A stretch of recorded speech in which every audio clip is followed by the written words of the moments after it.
তারপরে তোমাকে বুঝিয়ে বলবো। অফিসে চলো এখন। ঠিক আছে চলো। মা, ও আব্বা আইছো? ব্যাগটা ধর, একবারে বাজার করে আইতে একবারে কাহিল হয়ে গেছি মা। হ্যাঁ বাবা, আসলে কাহিল হয়ে গেছো। আসো, আর বসো শোন, তুমি। তুই যা যা চাইছিলি আমি সব কিছু কিনে আনছি, সমস্যা নেই। আচ্ছা ঠিক আছে, তুমি বসো, রেস্ট করো। আরে মা, হ্যাঁ, এই ব্যাগটা কে রেখে গেল? ব্যাগ? তাই তো বাবা, দেখো তো কি আছে ব্যাগের মধ্যে। আমি তো জানি না কে রেখে গেল। আরে টাকা? এতগুলো টাকা! মা, বাবা, বিষয়টা কি? কে রেখে গেছে রে? বাবা আমার মনে পড়ছে, দুইটা ছেলে এসেছিল আমাকে বাড়ি, বুঝছো? তোমার খোঁজ করলো, তারা এসে বললো যে তোমার কিসের বাড়ি লিখে দিব না কিসের দলিল আমার হাতে ধরাই দিয়ে চলে গেল। দাঁড়াও, তোমার আমি দেখাইতেছি, এই জানিয়ে রাখছি। এই দেখো বাবা, এই দেখো।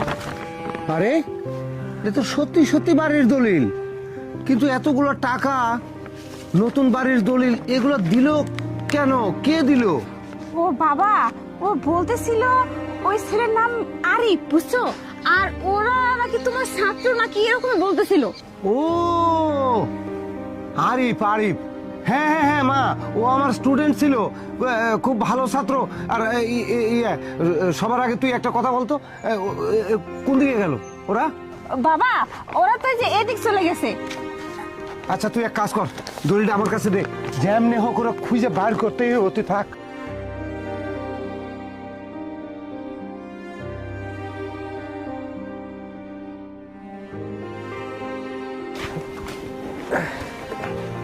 স্যার, আসসালামু আলাইকুম স্যার।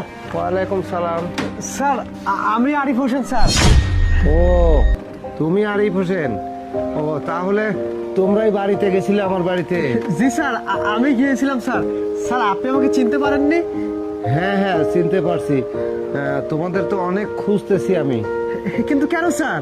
আমি খুঁজতেছি এই জন্য যে বাবা, এই যে দলিলটা হলো বাড়ির দলিল, আর এই যে ব্যাগটা থুয়ারছো না, এই ব্যাগের মধ্যে অনেকগুলো টাকা।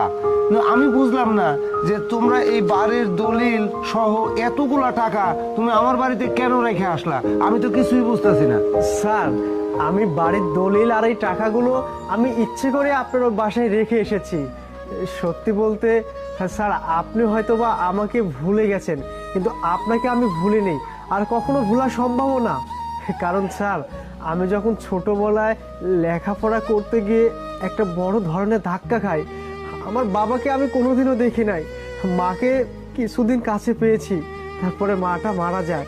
পরে পরবর্তীতে পড়াশোনার খরচ চালানোর জন্য আমার পাশে আর কেউ এসে দাঁড়ায়নি স্যার, কিন্তু আপনি